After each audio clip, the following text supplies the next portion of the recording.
Boleh kita itu merana. Boleh kita stres bahkan. Boleh kita merasa nggak tahan.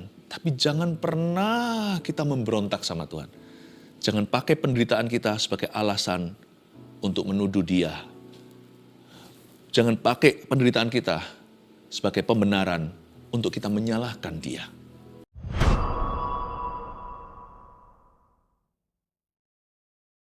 Sampaikan sabdamu Tuhan, ubah paradigma. Sembunyikan hamba di balik salib-Mu, terpujilah nama-Mu. Dalam nama Yesus, haleluya, amin. Hari-hari ini kita mesti tegas dengan spirit atau dengan roh kita sendiri. Jangan kita pelin-pelan, jangan kita lamban untuk memuji Tuhan. Jangan kita takut-takut untuk mendekat. Jangan kita mengeluh dan isi hati ini dengan keluhan saja.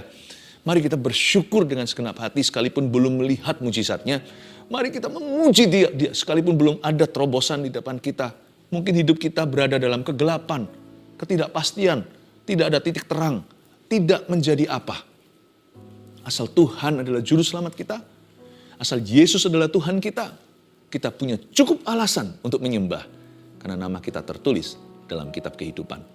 Catat ini sebagai tema kita hari ini, tetap setia saat doa belum terjawab. Mari kita buka kitab seorang yang sengsara namanya Ayub. Ayub 23 ayat 1-17, cukup banyak ayat-ayatnya, saya langsung bacakan. Kalau di Alkitab kita, judulnya Ayub ingin membela diri di hadapan Allah. Karena belum datang jawaban doa yang dia nanti-nantikan. Tetapi Ayub menjawab ayat pertama. Sekarang ini keluh kesahku menjadi pemberontakan. Tangannya menekan aku sehingga aku mengaduh. Semoga aku tahu mendapatkan Dia dan boleh datang ke tempat Ia bersemayam. Maka akan kupaparkan perkaraku di hadapannya dan kupenuhi mulutku dengan kata-kata pembelaan. Maka aku akan mengetahui jawaban-jawaban yang diberikannya kepadaku. Dan aku akan mengerti apa yang difirmankannya kepadaku. Sesudikah Ia mengadakan perkara dengan aku dalam kemahakuasaannya?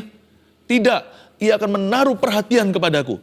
Orang jujurlah yang akan membela diri di hadapannya. Dan aku akan bebas dari hakimku untuk selama-lamanya. Sesungguhnya, kalau aku berjalan ke timur, Ia tidak di sana. Atau ke barat, tidak kudapati Dia. Di utara ku cari Dia, Dia tidak nampak. Aku berpaling ke selatan, aku tidak melihat Dia. Karena Ia tahu jalan hidupku, seandainya Ia menguji aku akan timbul seperti emas. Kakiku tetap mengikuti jejaknya. Aku menuruti jalannya dan tidak menyimpang. Perintah dan bibirnya tidak kulanggar. Dalam sanubariku kusimpan ucapan mulutnya. Tetapi Ia tidak pernah berubah. Siapa dapat menghalangi Dia? Apa yang dikehendakinya dilaksanakannya juga. Karena Ia akan menyelesaikan apa yang ditetapkannya atasku. Dan banyak lagi hal yang serupa itu dimaksudkannya. Itulah sebabnya hatiku gemetar menghadapi Dia. Kalau semuanya itu kubayangkan, maka aku ketakutan terhadap Dia. Allah telah membuat aku putus asa. Yang Maha Kuasa telah membuat hatiku gemetar. Sebab bukan karena kegelapan aku binasa. Dan bukan juga karena mukaku ditutupi gelap gulita. Ini adalah tulisan atau seruan erangan seorang yang doanya tidak dijawab Tuhan. Sebenarnya bukan tidak dijawab, belum saatnya. Kita tahu di pasal terakhir Ayub, Tuhan menjawabnya dan mengembalikan semua di dalam kehidupannya.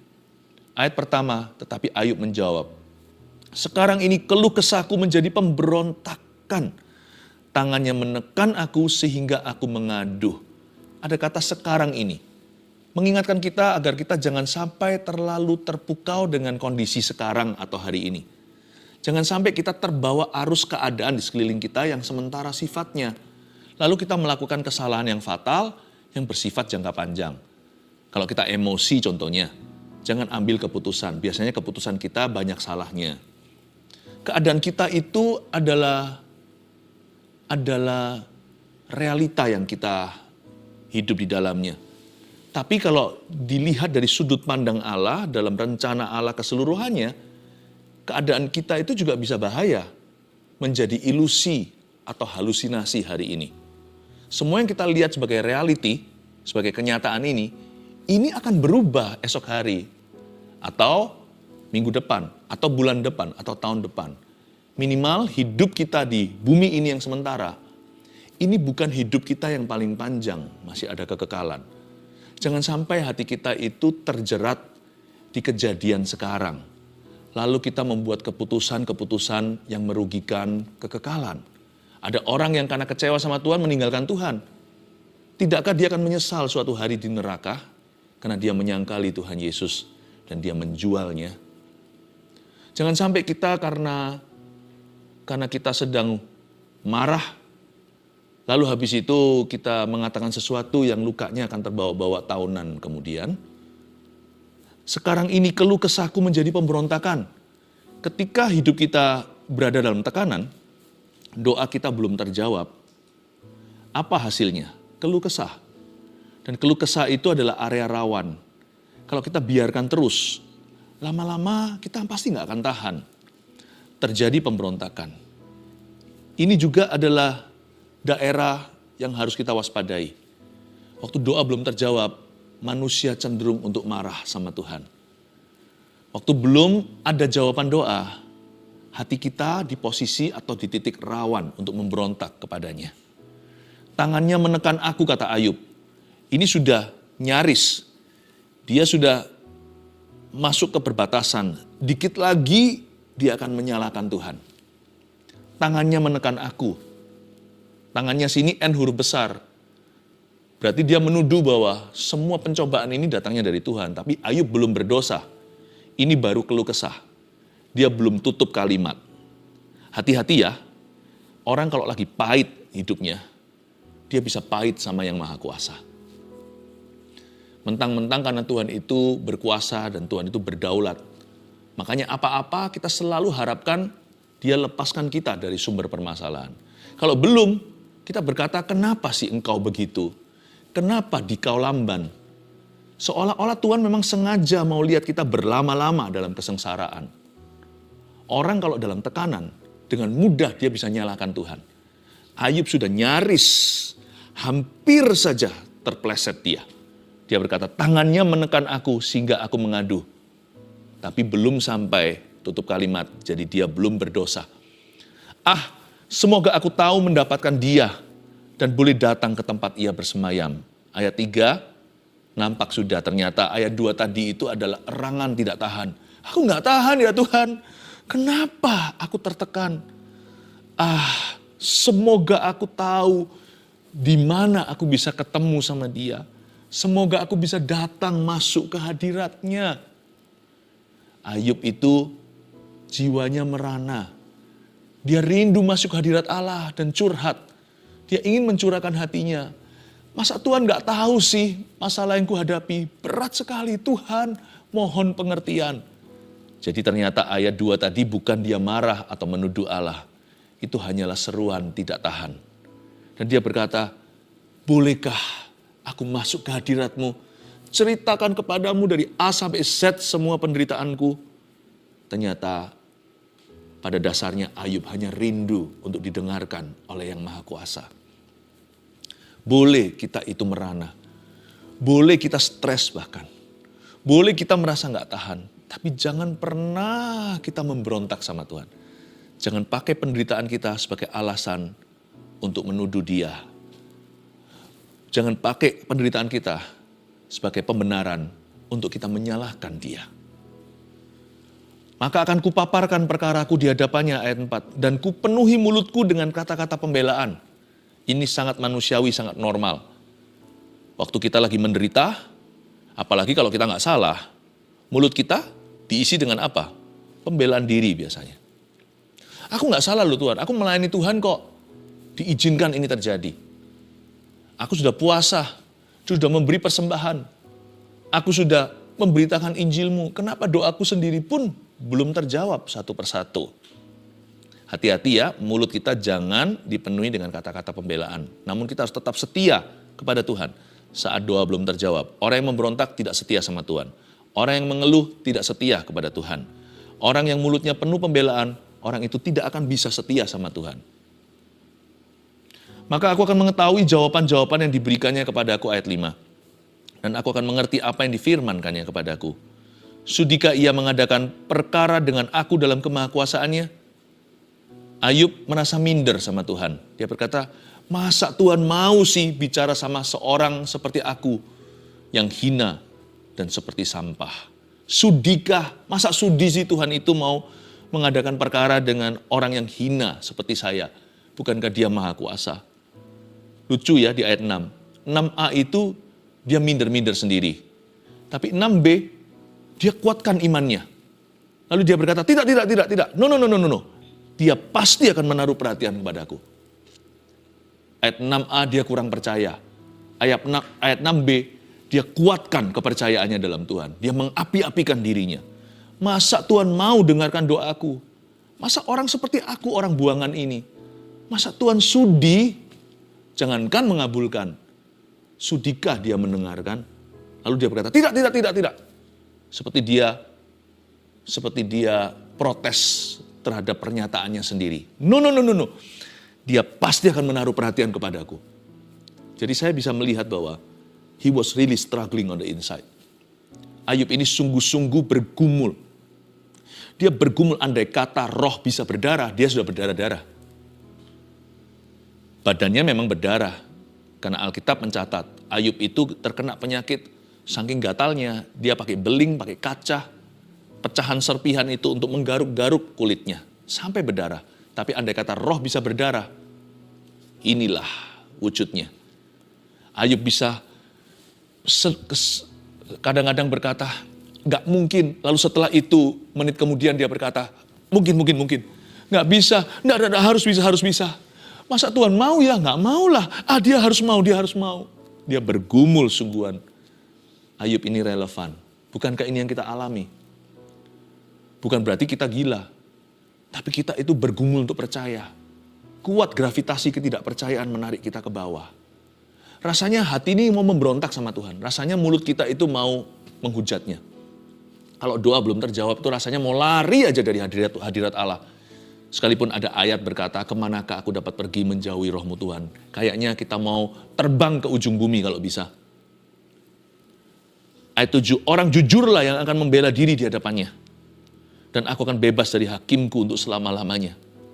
Maksudnya, give me a chance, kasih aku kesempatan untuk menjelaskan. Ayub ingin menjelaskan sama Tuhan, bahwa dia gak bersalah. Kenapa dia dijadikan setan bulan-bulanan? Ya itulah misteri, kita gak mengerti. Tapi kalau kita baca seluruh Ayub, kita hanya memahami bahwa Tuhan itu tidak pernah membiarkan kaki orang benar itu goyah selama-lamanya. Ayub berkata, aku mau ketemu hakimku, aku mau menjelaskan. Aku gak akan pakai jasa manusia. Aku tidak perlu rekrut seorang jaksa. Biar aku jadi jaksa pembela bagi diriku sendiri. Aku sendiri yang tahu kok hidupku. Aku gak salah Tuhan. Pada saat doa belum dijawab, jangan berargumentasi di dalam hati. Bahwa Anda benar kek, atau Anda salah. Jangan. Gak tentu kalau doa itu dijawab, berarti Anda sudah beres di depan Tuhan. Jawaban doa itu kan kasih karunia. Tuhan juga menjawab doa orang berdosa. Dan doa kalau belum dijawab juga gak tentu berarti Anda sedang dalam dosa. Kalau doa belum terjawab, tidak tentu Anda sedang bersalah. Jangan berargumentasi. Belajar sabar menantikan. Gak sabar juga bukan pilihan. Doa belum dijawab. Apa pilihan kita? Ya sabar dan beriman, tetap berharap kepadanya. Ayat 8, sesungguhnya kalau aku berjalan ke timur, ia tidak di sana. Wait, tunggu. Ini bukan hanya doanya gak terjawab. Ayub tidak bisa merasakan hadirat Allah. Wow. Anda gak sendirian, kita gak sendirian. Kadang-kadang kita merasa kering kerontang. Rasanya orang lain kok bisa nangis ya dalam hadiratnya. Orang lain kok bisa terjamah. Aku kok rasa kering ya, garing. Aku gak ngerasa hadirat Tuhan. Apakah karena WL-nya kurang diurapi? Apakah karena puji-pujiannya Tuhan tidak bertata di atasnya? Kenapa ya? Atau gak ada urapan? Gak tentu, jangan gampang menghakimi. Jangan cepat konklusi. Kadang-kadang ya memang itulah realita kehidupan. Karena kita hidup dengan iman kan. Hidup kita itu kan living by faith. Terkadang perasaannya pergi. Kadang-kadang perasaannya sesat. Menguap di udara. Dia berkata sesungguhnya kalau aku berjalan ke timur. Dia cari hadirat Allah. Ia tidak di sana. Mungkin dia menghadap ke timur kali. Dia menghadap ke timur.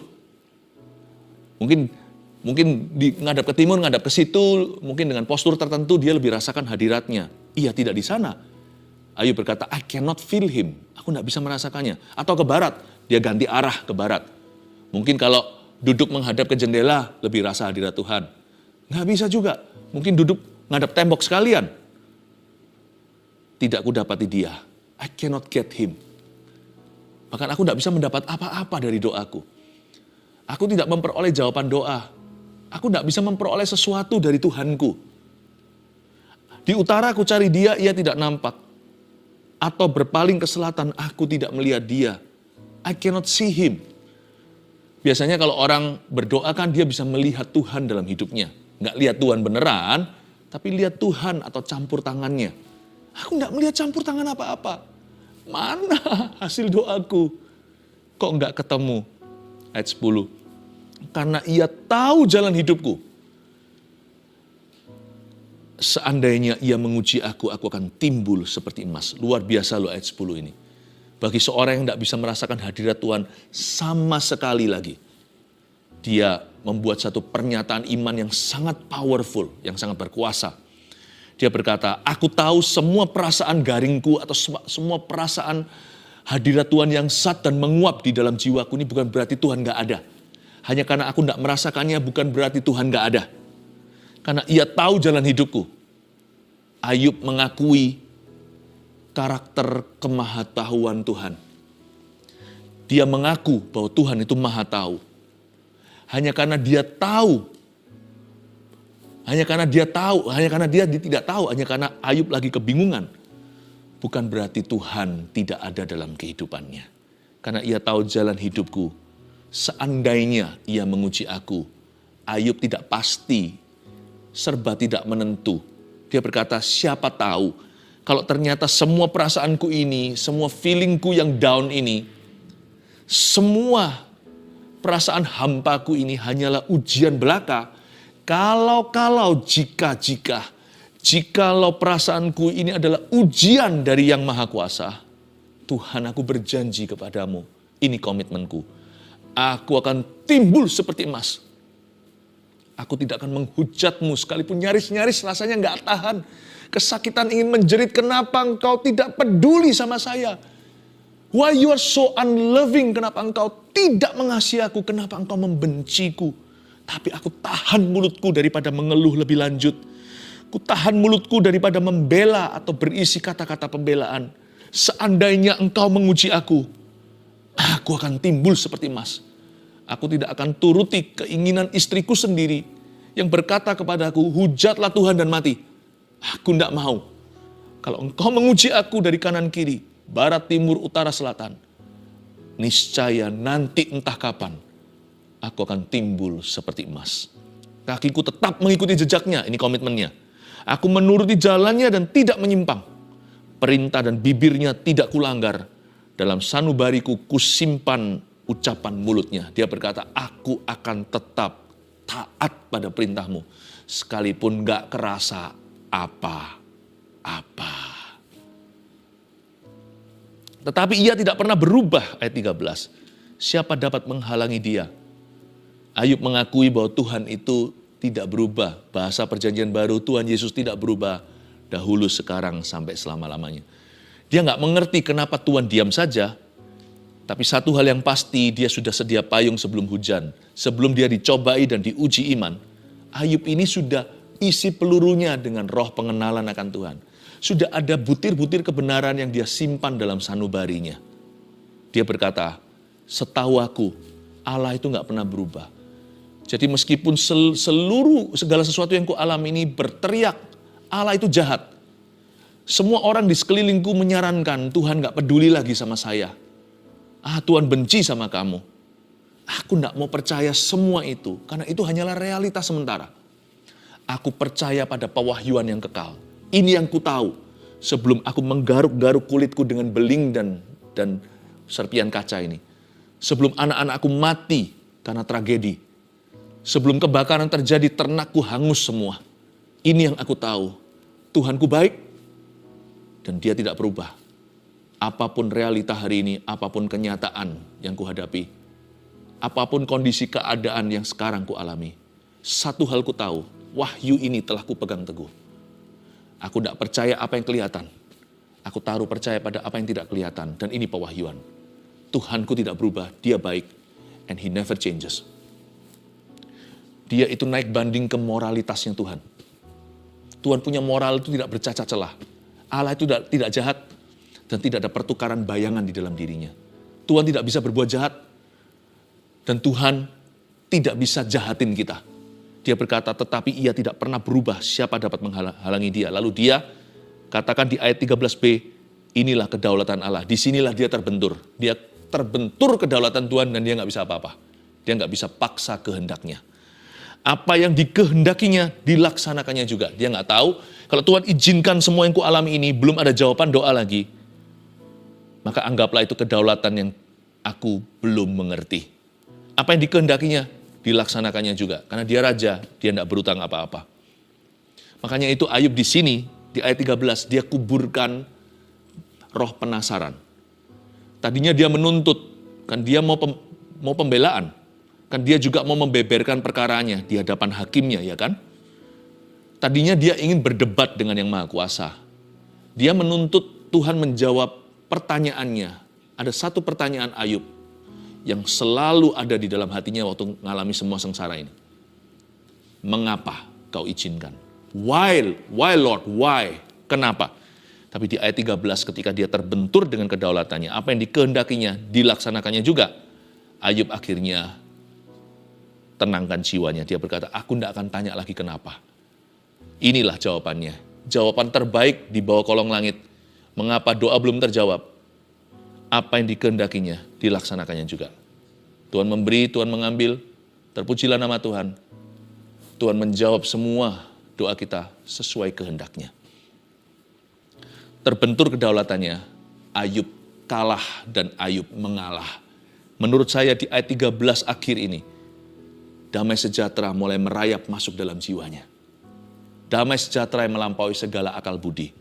Ayat 14, karena ia akan menyelesaikan apa yang ditetapkan atasku. Ini kan kata-kata orang aman. Ia pasti akan selesaikan apa yang ditetapkan atasku.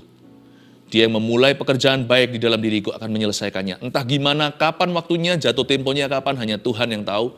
Tapi aku tahu dengan iman bahwa Tuhan akan selesaikan apa yang ditetapkan. Kalau Tuhan memberkati aku, kalau Tuhan seolah mencabut berkatnya, aku tahu Allahku bukan kutuk, Allahku adalah berkat. Dia akan memberkati aku kembali.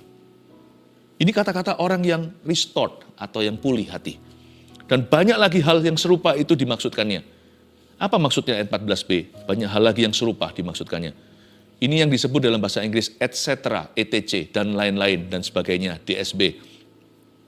Ia akan menyelesaikannya. Bahkan hal-hal yang lainnya etc., dan lain-lain, dan sebagainya yang sekarang aku belum bisa lihat karena aku terlalu sekarang terpaku dengan sengsaraku. Aku belum tahu, by faith sajalah, aduh pokoknya dengan iman saja deh. Aku tahu nanti ke depan masih jauh, masih panjang jalanku. Tuhan akan menyelesaikannya untuk aku. Ini kata-kata orang beriman. Sementara jari jemarinya pegang beling dan kaca dan garuk-garuk kusta di badannya atau lepra. Itulah sebabnya hatiku gemetar menghadapi dia. Kalau semuanya itu kubayangkan maka aku ketakutan terhadap dia. Inilah attitude atau sikap hati yang harus kita punya. Yang disebut roh takut akan Allah. Jangan tunggu jawaban doa. Baru kita berkata terima kasih ya Tuhan. Tapi waktu doa belum dijawab. Tetap takut dong sama Tuhan Yesus. Memang kunci kerajaan sorga diserahkan kepada kita. Yaitu untuk kita bisa berdoa. Tapi jangan lupa loh. Ada kunci yang tidak diberikan ke kita atau gerejanya. Kunci hidup, kunci mati. Kunci hidup, kunci maut. Selama di atas masih ada yang Maha Kuasa, takutlah. Jangan tunggu dijawab doanya, baru kita mengabdi kepadanya. Doa belum terjawab, tetap takutlah akan Dia yang memegang kunci kehidupan dan kunci kematian. Allah telah membuat aku putus asa. Yang Maha Kuasa telah membuat hatiku gemetar. Bahaya ayat 16, orang yang putus asa itu biasanya vulnerable, rawan jiwanya. Sebab bukan karena kegelapan aku binasa, dan bukan juga karena mukaku ditutupi gelap gulita. Inilah orang dunia katakan, orang kalau matanya gelap. Mukanya gelap ya matanya gelap dong. Mukaku ditutupi gelap gulita berarti matanya nggak ada sinar.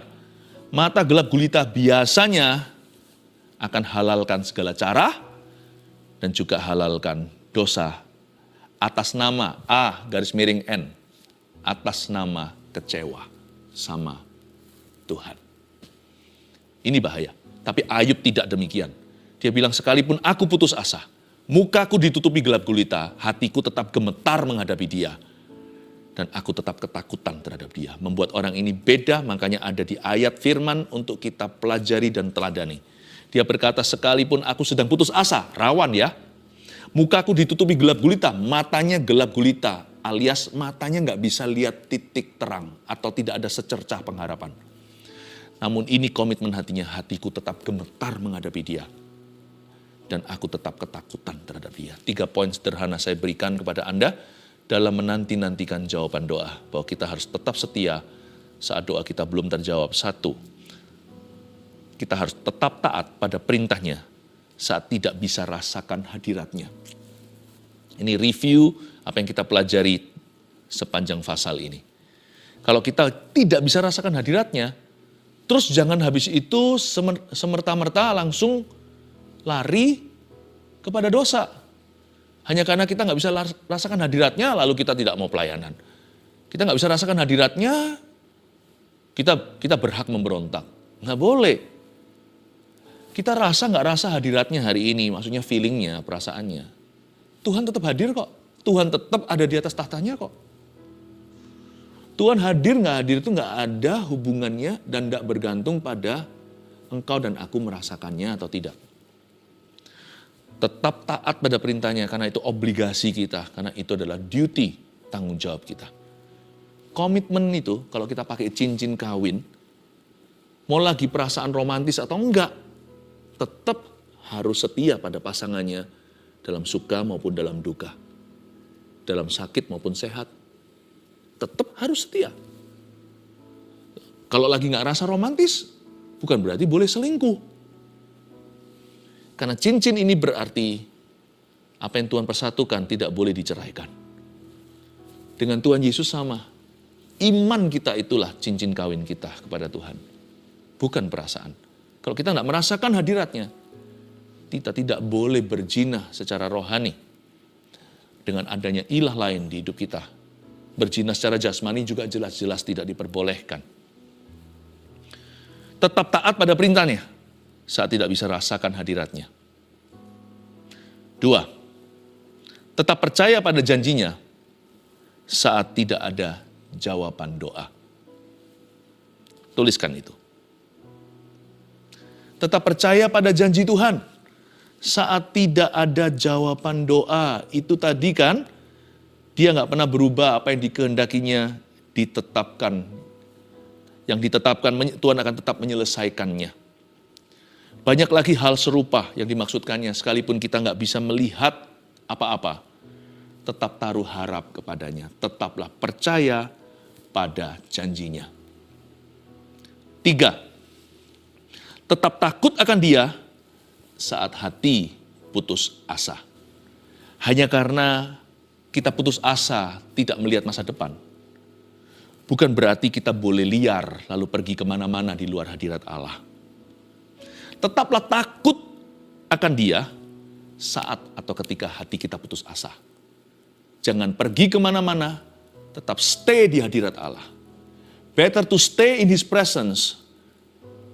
Lebih baik kita tinggal dalam hadiratnya sekalipun kita tidak lihat secercah pengharapan. Daripada kita mencari pengharapan palsu dengan lari ke dunia. Tetap takut akan Tuhan ketika hati kita itu lagi down, lagi discouraged. Hati kita lagi tidak punya pengharapan.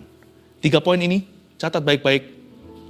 Tetap setia saat doa belum terjawab. 1, tetap taat pada perintahnya saat tidak bisa merasakan hadiratnya.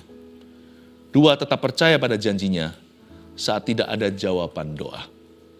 3, tetap takut akan dia saat hati kita putus asa. Mari saya ajak kita masuk ke hadirat Tuhan sekali lagi. Lebih dalam lagi masuk ke dalam hadiratnya. Bawa semua kekecewaan kita, keputusasaan, bawa semua harapan kita kepadanya. Haleluya.